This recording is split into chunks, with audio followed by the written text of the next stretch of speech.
Today we're going to talk about asthma and respiratory pharmacology.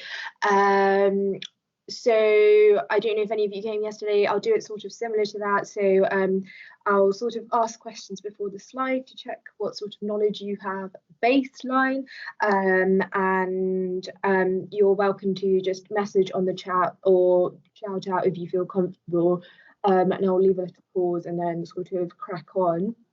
In terms of questions, I've got some questions embedded in the feedback link at the end, which you'll have access to, so you can sort of see how you've come on and stuff, and the questions will be related to the stuff we've got here. So hopefully you'll be able to see some progress. My email is at the first slide and at the bottom of the last slide, which you should get a copy of. So if you have any questions, then feel free to email me. I know a few of you emailed about some clarification on the handouts and things, which I will reply to. Just haven't had time yet. So without further ado, let me go start the slideshow. Let's get cracking. So I thought, so it's divided into an asthma section and an anaesthesia section. So if we start with asthma, so if could anyone define asthma for me within the chat, or just feel free to shout out if you fancy, if you had to describe it to someone.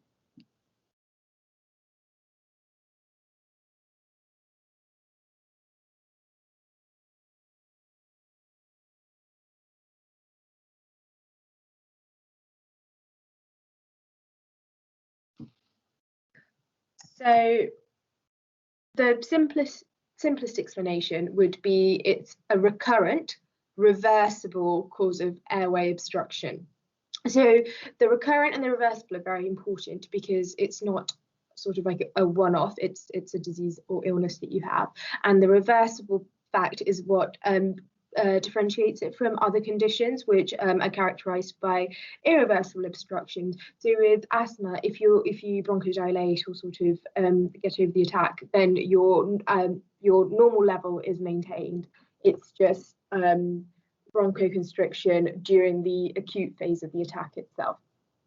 So in terms of the types of asthma, you can differentiate it by whether it's extrinsic or intrinsic, but also dependent on which sort of cells are involved in the response. So if we start by talking about extrinsic asthma, so before I get into that, actually, to clarify, there are probably loads of different types of asthma, but they use these two broad categories, and you'll see why in a second. So in terms of extrinsic, it's triggered by an antigen. So it's a sort of hypersensitivity reaction, which is mediated by IgE, the type 4, and it's also induced by activities like exercise and induced by cold air. Whereas intrinsic asthma, the mechanism is less well understood, and it's thought that the trigger could sometimes be anxiety, and it can often be self-reinforcing. And in terms of classification on the basis of the cellular profile, you can divide it, as I said, into eosinophilic versus non-eosinophilic, and it's roughly 50-50 as to who falls into which category. So if we then look into eosinophilic asthma, that's allergic asthma. So it's often found in childhood asthma, whereas non-eosinophilic tends to be a later onset, and it's not obviously allergic. It can often be associated with things like nasal polyps, and can often doesn't have a good response to the medication that we use for asthma, which we'll talk about a little bit later. And in non-eosinophilic asthma, you might not get the other factors that you see with normal asthma, and it might just be pure bronchoconstriction, and you don't see any of the changes in CO2 or mucus that you'd expect to see generally in asthma. So moving on, if we look into the pathogenesis of asthma, so I mentioned the mucus and the changes in pH. So if we start with the initial acute inflammation phase, that the changes consist of this change in mucus production, this airway edema, this eosinophilia, and then a change in pH. So in terms of the mucus production, does anyone feel comfortable saying how they think mucus changes during the acute inflammatory period?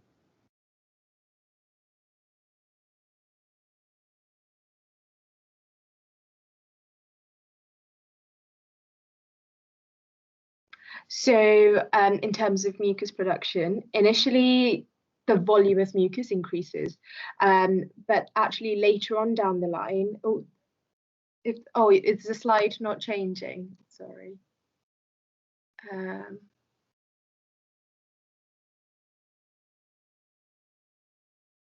Yathrib, can you not see the slides changing? No, I can only see the intro slide. The first slide. Should be changing, so I'm sorry that they weren't. Can you see them now changing? Yeah. Okay, sorry about that. So in terms of pathogenesis, you'll get the slides anyway, but the intro slide just looks like that. So in terms of pathogenesis, as we said, there's acute inflammation. So in terms of mucus production, initially the volume of mucus increases, and later on down the line, the actual viscosity, so the thickness of the mucus changes.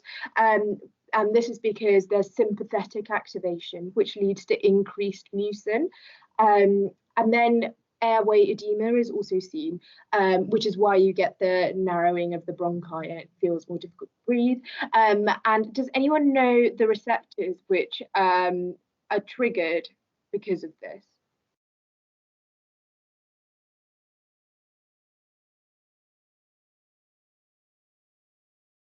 That's okay. So it triggers J receptors. So that means your breathing then becomes faster and deeper to try and overcome this, and CO2 is actually blown off. And then the eosinophilia that we mentioned, which is a 50% of asthma, which leads to widespread tissue destruction. And often, sometimes when they cough out, the bronchial epithelium is actually coughed out. And then changes in pH. So these changes in pH are due to CO2 changes. So at first, the CO2 drops because of the hyperventilation that we just went through. But then it starts to increase because the mucus gets thicker, as we said, and air gets trapped. And the pH actually stops dropping and it turns back to normal. So this is just a note for clinical school, but also will come up in your MCQs, is a normal pH during an acute asthma attack is bad. That's an indication that you need to admit the person to hospital because they're not compensating appropriately. So those are the changes in acute inflammation. So then we move on to chronic inflammation. So this is the inflammation that sort of persists between asthma attacks. And this is because you get more eosinophils and they become easier to trigger, so they're set off faster. And there's also goblet cell metaplasia, which is why the mucus becomes more viscous because of the mucin production, as we've said. And you also see bronchoconstriction, which then exacerbates the bronchial narrowing that's caused by edema. And this is thought to be neurally mediated. And it's also been suggested that it could be associated with anxiety as well. As a note, these will be sent out in the notes I give you. And if any questions, just email. And so essentially asthma is a chronic disease with acute exacerbation. And this will be explored further in the therapy side, because the therapy that you initiate people with asthma on sort of attempts to target both the acute exacerbation, but also the underlying chronic inflammation as well. So moving on, can anyone list any complications of asthma that you know?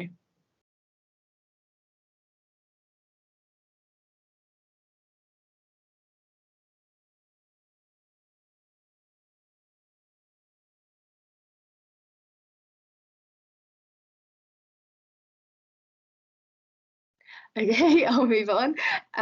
We've got one. Difficulty exercising, definitely true. Yep. That being said, actually, a lot of people, you're very right, but that being said, a lot of people do manage to continue exercising because of the effective therapeutics that we can provide. Anything else? So if you think it's a disease of the lung, so just pluck a few options out of thin air in terms of what can go wrong with the lungs.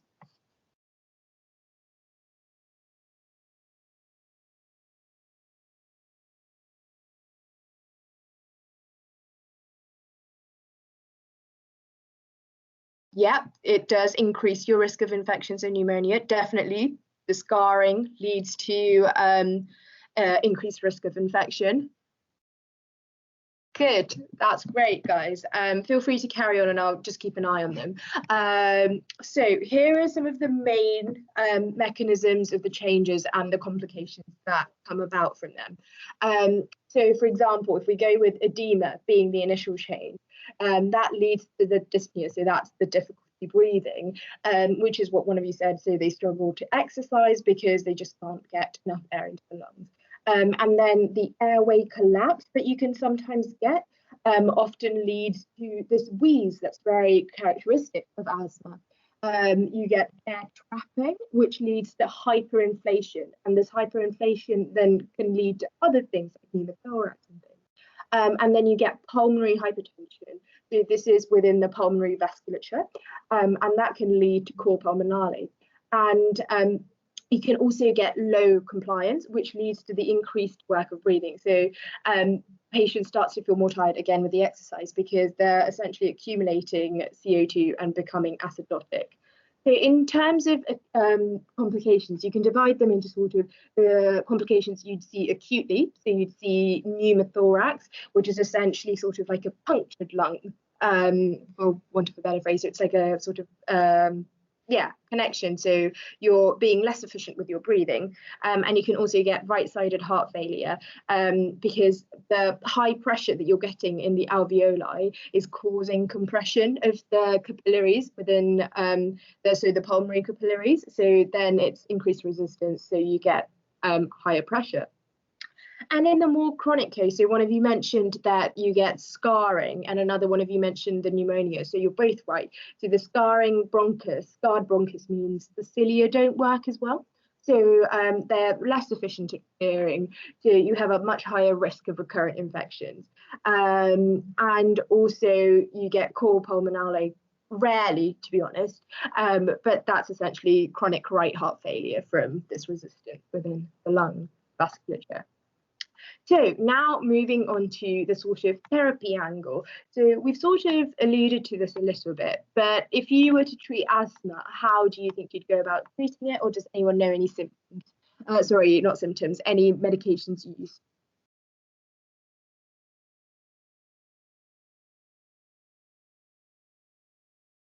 Yeah, salbutamol, good. That's the one most people, yeah. Got a few salbutamols. Yeah, beclomethasone, definitely. Glucocorticoids.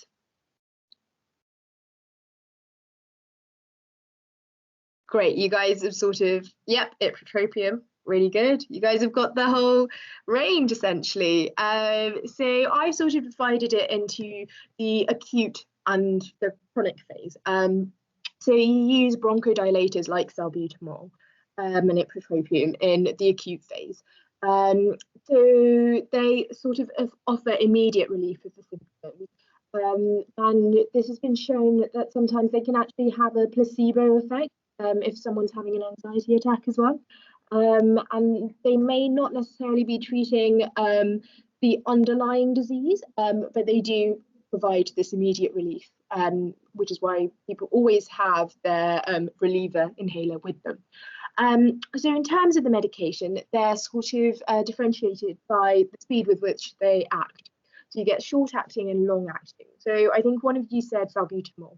So that's a beta-2 agonist, which is short acting. And it's really helpful. And I think most people, it's the blue inhaler that you see, most people you see with asthma will have it, but it does have some side effects because of the beta adrenergic activation. So sometimes it can lead to facial flushing, palpitations, tremor, and also lead to anxiety, which can then sort of exacerbate the asthma and get into this sort of spiral. So you've got to be careful with that. And if it's actually used too much, especially if it's not used as it's intended and is instead used prophylactically, it can actually lead to desensitization. So this is something to watch out for. And then we move on to the muscarinic antagonists, such as ipratropium, which another one of you mentioned. So well done. And that is anti-M3. And it acts on these receptors on the bronchi, which cause the bronchial constriction due to parasympathetic activation. And the last short-acting one that you use are IV phosphodiesterase inhibitors, such as aminophylline. So this is in more serious situations, especially when you're in the hospital, is when they consider this. And then you sort of have longer acting, so they provide more continued effect, but can also be take longer to take this effect. Salmeterol is the beta-2 agonist that sort of has a medium-term effect. And it sort of has the same side effects as salbutamol does because they sort of act on the same receptor. But this is especially bad for palpitations. So that's one to watch out for.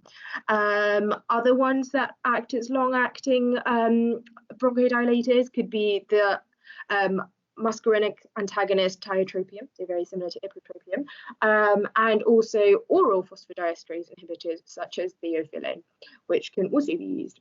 So we've sort of considered bronchodilation. So if you were to target the sort of chronic inflammation that you see, what sort of medications would you do? I think some of you have already mentioned it.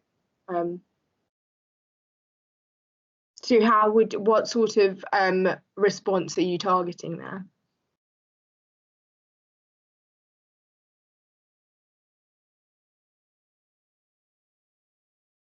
Yeah, perfect. So yeah, good. So everyone's saying target the inflammatory response, so anti-inflammatories essentially. So as we said, this treats the chronic effects, and it's currently the primary target for sort of longer term treatment of asthma. But it's important to note that it doesn't provide any sort of immediate relief. So you mustn't use it sort of in an acute attack, and it's more a prophylactic measure to prevent these acute attacks. So it sort of has two aims. So you're trying to reduce the number of eosinophils and sort of reduce their activity as well. And you're also trying to prevent this long-term damage to the airways that they cause.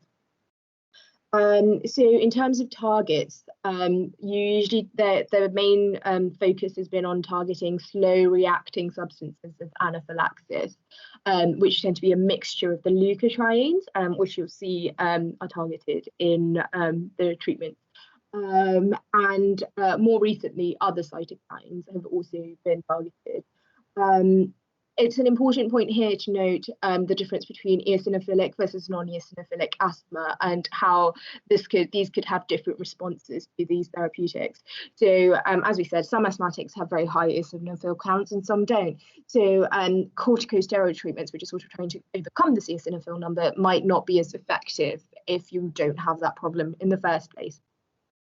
So in terms of drugs, I think one of you did say beclomethasone. So that's a glucocorticoid.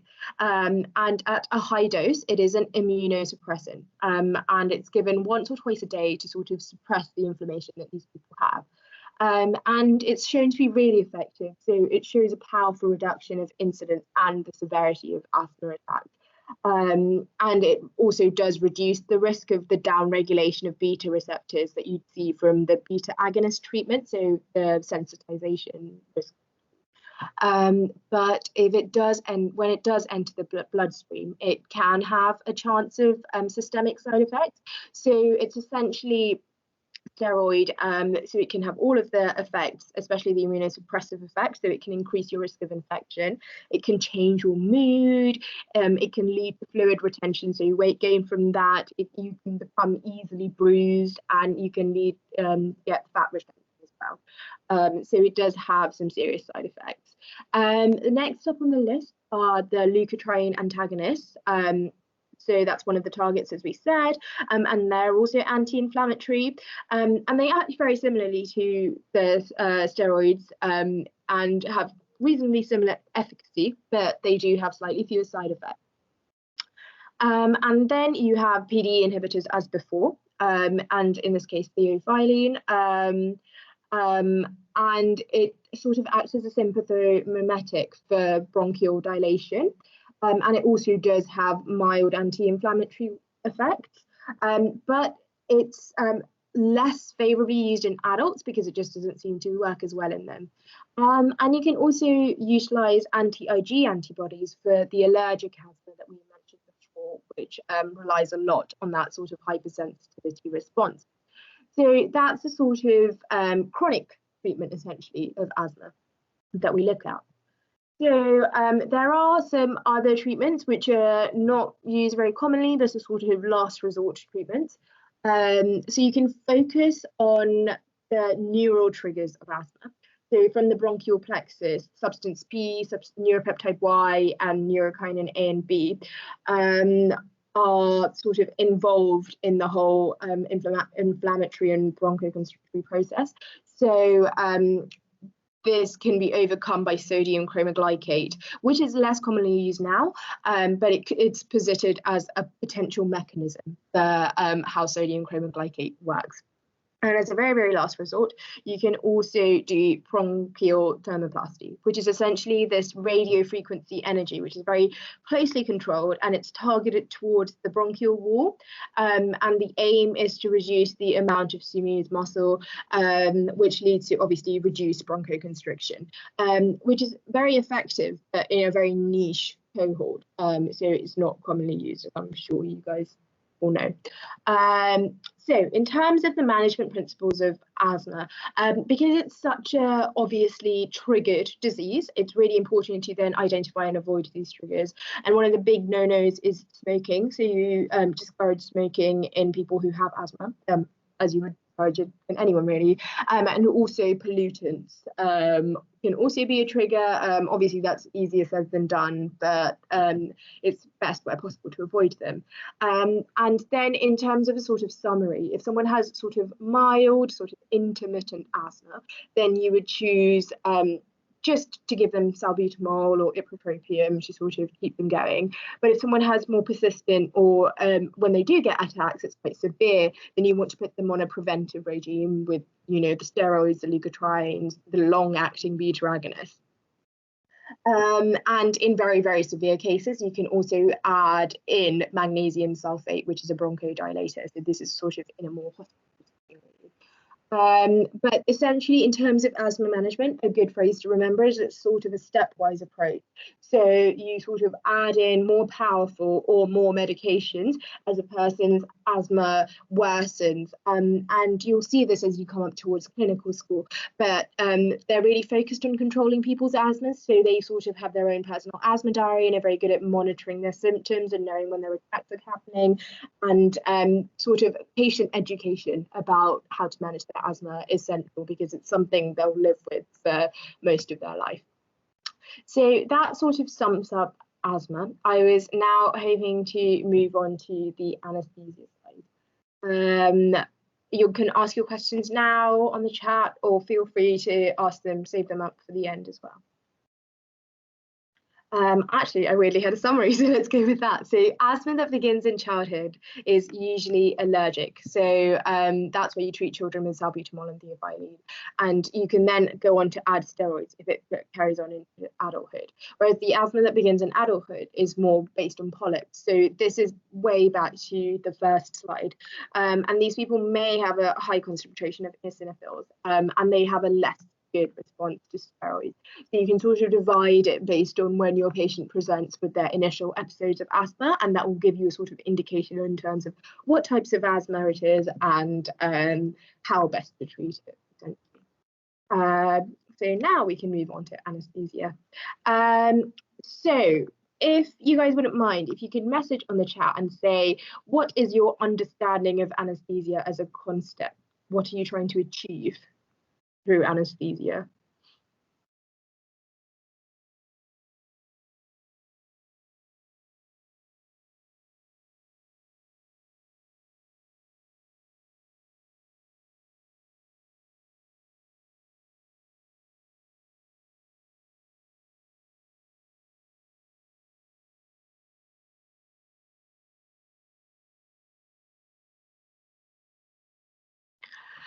I can't see any answers yet, so I'll sort of crack on, but feel free to message if something comes to mind. So it's referred to as a state of unawareness, paralysis, and lack of response to painful stimuli. So that's a sort of trinity that you're aiming for with these operations. And you could probably achieve so hypnosis, paralysis, and analgesia through one agent, so one drug. But the dose would be really high, so this would probably prove to be quite unsafe. So that's why you use these 3 agents, each of which target one aspect of this triad. So in terms of hypnosis, you use an anaesthetic. In terms of paralysis, you'd look into blocking the neuromuscular junction. And in terms of analgesia, you usually go for an opiate because they're proven to be very effective. In terms of anaesthesia, you can divide it into inhalational anesthesia. So that's sort of when they put a mask on and they breathe it in, which tends to be your maintenance anesthesia. So once you've been sort of put under, it keeps you sleeping and paralyzed, etc., during the operation. And the intravenous anesthesia is what induces you. So it's what initially puts you into that state. So if we think about inhalational anesthesia, does anyone know any sort of drugs that are used in inhalational anesthesia?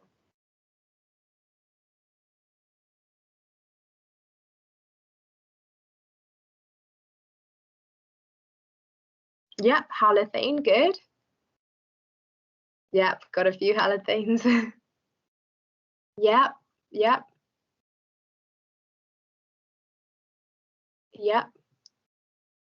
Isoflurane, nice. So as you guys said, in terms of inhalational anesthesia, you get your isofluranes, your desfluranes, your halothanes. And they're, as we said, used to maintain anesthesia as it essentially crosses when you breathe it in, it then goes down your lungs, crosses the alveolus, and raises the general anaesthetic in the arterial blood and therefore circulates into the brain. And fatty tissues in the body are a reservoir for this inhaled agent, which is why often people sort of have a hangover effect after they wake up from the anaesthesia, because it's sort of still within their system, even though they're not getting it actively. And then IV anesthesia is often in the form of propofol and etomidate, and they tend to be these sort of bolus injections, which are part of the inducing process. And we choose them because they work quite quickly. So the induction phase of anesthesia is often the most dangerous part of it. So you want to sort of get it done as quickly and as efficiently as possible. So you want a fast-acting agent. Although propofol can be used to maintain someone under anesthesia, it has a pretty short half-life. So that's why you use the other agents with slightly longer half-lives, which are sort of easy to manage. And either of those can be used alone, so inhalation or IV, but usually both are used during the course of anesthesia because both have benefits at different time courses of when you're putting someone under. So I thought we'd then talk a little bit about sort of theory behind how anesthesia works in very simple stuff, so don't worry. So a very early theory was the Lipid Theory, which relied basically on this Overton-Mayer correlation, which is essentially the more lipid soluble an agent is, the better anesthetic potency it had. So they, rightly so, thought that this is because it sort of acted within lipids or on the lipid layer. But now with more knowledge, the understanding sort of grown a bit, and we realise it's more an effect on the ion channels. So they target ligand-gated ion channels, and they sort of bind to the hydrophobic part of the protein, and they essentially inhibit the excitatory bits and facilitate the inhibitory bits.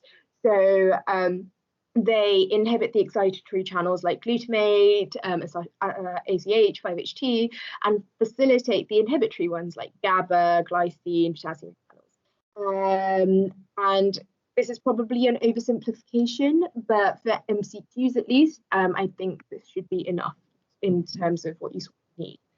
And then in terms of the effect of anaesthetics on the body system, so they sort of have a global effect. So in terms of the CNS, obviously they potentiate inhibition, they act at the reticular formation as well, which is sort of involved in keeping you awake and conscious, so puts you to sleep. And they're also involved in short-term amnesia, which is very useful in the instance of operation. In terms of the effect on your cardiovascular system, they're negatively inotropic and chronotropic, and they also have an effect on the myocardium itself. So they essentially just slow down your heart. In terms of its effect on the respiratory system, depression, which is why the person has to be intubated as and they also have reduced ventilation. The patency changes, so airways collapse, and they can increase VQ mismatch as well. Thermoregulation is an important one to note, just because it might be something that you as doctors also have to intervene in. So perioperative hypothermia and malignant hyperthermia are sort of the risks that you're looking into. So perioperative hypothermia happens because there's a sort of decreased threshold temperature for shivering and for temperature conserving responses, so your body doesn't respond at the more higher temperatures essentially. And normally this occurs within sort of 0.2 degrees of the temperature that you'd like to be at. But under anaesthetic, it can be around 4 degrees, which is why they're very careful in anaesthesia in terms of keeping the patient appropriately warm. And then there's malignant hyperthermia, which is basically because it's very much dependent on the genetics of people. So it's quite hard to predict. And the susceptibility is inherited in an autosomal dominant fashion. But exposure to certain drugs can result in this sort of uncontrolled increase in the contraction of skeletal muscle. Because basically there's an uncontrolled increase in the metabolism, and this leads to increased calcium release from the SR. So essentially they get really, really warm, and you sort of have to abandon at that point. And lastly, it has effects on the gastrointestinal system, so nausea and emesis. So often people do report feeling really nauseous and vomiting after sort of waking up from anaesthesia. So it's an important one to look out for. So having mentioned this whole host of things that anaesthesia has on impacts that anaesthesia has on the body, you then need to do some things as medics to overcome this. So you would look at fluid therapy to sort of counteract the negative inotropism that you see. So essentially increase the volume flowing throughout the body. You'd look at vasoconstrictors such as alpha-1 agonists, parasympathetics such as muscarinic antagonists, and other things you could look into are sort of anxiolytics, can be used preoperatively because lots of people get very anxious before operations, so they're quite useful. The antiemetics, the nausea that was mentioned, the opioid, because it's painful after, but also as part of the procedure itself. NSAIDs, so that's your ibuprofen and things like that, are often used post-op. NMJ block is a part of it, as we mentioned. Local anaesthetics can be used for certain procedures, such as lidocaine and bupivacaine. And does anyone know the go-to muscarinic antagonist?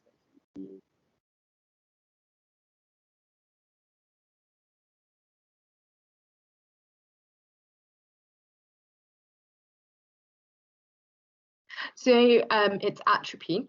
And salbutamol also comes back in, and that's so essentially to reduce the risk of asthma attack in someone who's known to have them during the surgery. And glucocorticoids and antibiotics specifically are used. So glucocorticoids for preventing inflammation, and antibiotics because you're sort of cutting into the skin, so introducing infection risk. So I believe that's the end of the presentation.